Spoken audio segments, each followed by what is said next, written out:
We're back. This is Crash Course for Beginners, Part 2, Things on the Ground, Things Standing Up. If you're new to perspective, you may want to go back and check out Crash Course for Beginners. Let's get started.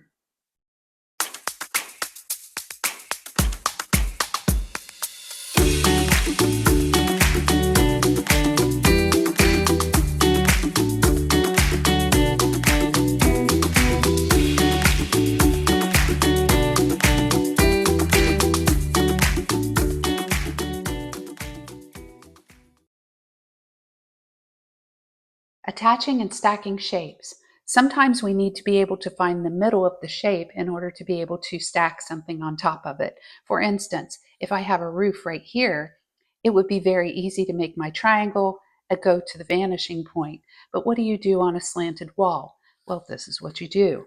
You take your ruler and diagonally make a very light X from one side to the other, and where that X crosses, that's the middle of your wall. So that tells you that when you make a roof, it's going to point somewhere up above that X where it crossed. So I can take my ruler, line it up, and I can put it wherever I want to up here. And so I'm going to go ahead, make a mark, and I will go down to the sides of my wall, and then my roof will be peaking in just the right place.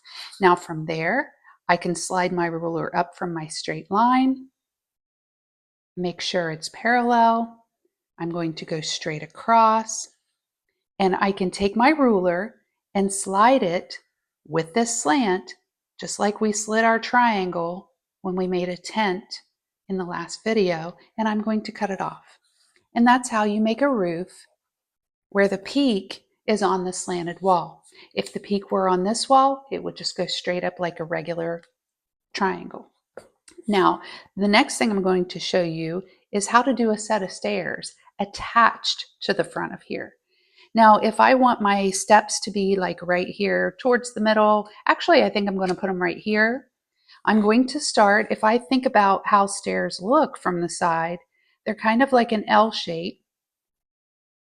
So I'm going to make an L shape. It's going to feel kind of weird because we have this angle going on right here. Okay, so stairs from the side are an L.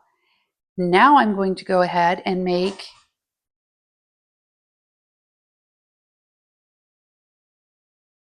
a few stairs here. I'm making 3. Looks like I need to extend my L out a little bit more. And that looks like the side view of some stairs. Now what I do with this is just like I do with any of my other shapes, I'm going to take each one of my corners and go to the vanishing point. So I'm taking this bottom corner, connect up. Now I'm not drawing all the way back there because I know my stairs are not going to go past this area right here. So I take this corner, connect up, taking each corner, connecting to the vanishing point, but only drawing as far out as I believe I'm going to need it. Now, luckily, these top pieces right here, I can barely see the top of them. Okay, now, just like we do with any other shape that we make, we're going to slide over and make a line that runs parallel with whatever that we're making there. We're sliding back here. It's going to go straight across. This one goes up, so I'm sliding over. This one goes straight across, so I'm sliding up. This one goes straight over, and this one goes straight across. And there I have a set of stairs. And that's how you can attach different shapes to other ones. Just draw right over top of it and you have something attached to it. You see I've marked the sides of my door because I have my stairs right there. And all I'm going to do is go ahead and make however wide I want my door to be. Now to get the slant for my door, I'm going to go up to the vanishing point, or down to the vanishing point and up to where I created my door. And there it is. To do windows, I like to go ahead and do my windows on my straight wall first if I have any that I want to make, especially if I want to keep them lined up. I'm going to go ahead and make the tops and bottoms of my windows. And by the way, you noticed when I did the door, I did the sides of it first. That's perfectly fine. You can do the tops and bottoms or the sides, whatever you want to do first. Once I get my tops and bottoms established, I typically go through and mark where I would like to put my windows by making some X's right there. Just little light ones that I'm going to get rid of. I'm going to take my ruler and slide over and cut off the sides of my windows. And you'll see right here, say I want one right here as well. I just slide it on over. And there are some windows. Now, if I want windows on my slanted wall and I want them to be the same size as what I have on my side wall, this comes in handy. Wherever these lines end up, I'm going to mark that, and I'm going to take those lines or those marks to the vanishing point. And say I want a window on this wall right here that matches these. So I'm going to take that. I'm not going to put a window right here, just one right there. I'm going to take this to the vanishing point, and I'm marking that slant, this to the vanishing point, and I'm marking this slant. And then all I need to do, say I want a window right there, all I need to do is slide my ruler over, mark it. Say I want a nice wide one, like one of those big picture windows. And there we go. This one's wider than those on purpose.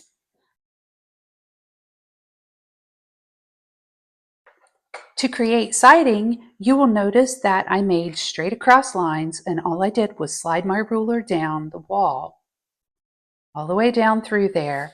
And I actually kind of made it darker right here. I'm going to make a cinder block foundation right here.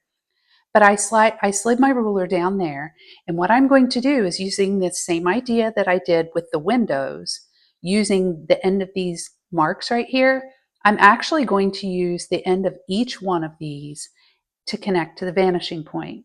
So I line up each one of these ends of the siding, and I make sure that each one goes to the dot.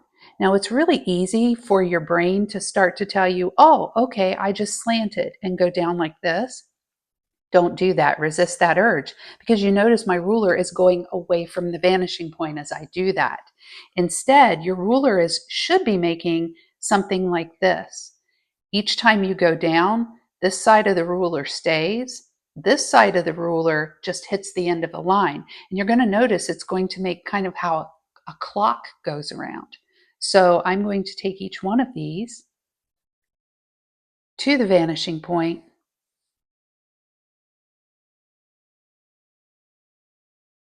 and I'll speed up and come back.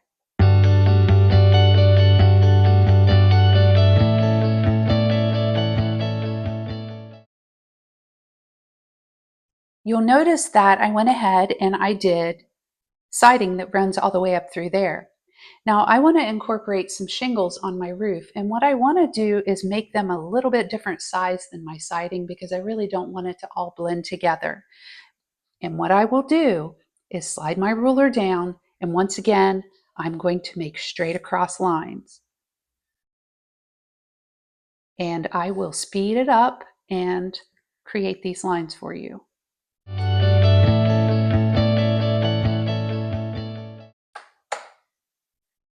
To create shingles, all we have to do is take our ruler, line it up to either this side or this side, and we're going to keep sliding over, cutting our shingles off. However, we're going to do something a little special, a little bit different to make our shingles look more shingly.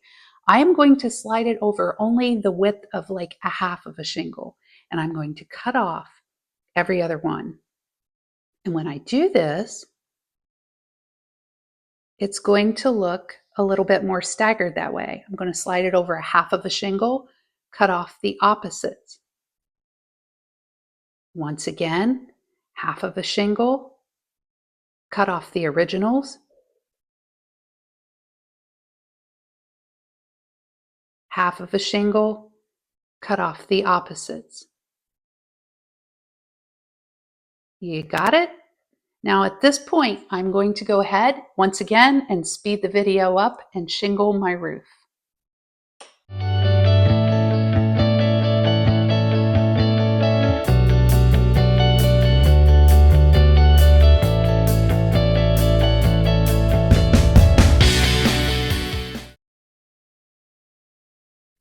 I'm also using the same idea to create a cinder block foundation. Since my stairs are right there, I'm going to use these 2 rows. And what I'm doing is just chopping off every other one and sliding it down a half of a block as I go. And then that way, my foundation looks a little bit more natural. And I'm keeping my ruler straight on this angled edge. That's really important. But it starts to look more natural than if I would have just kept siding all the way down to the bottom. And there we go.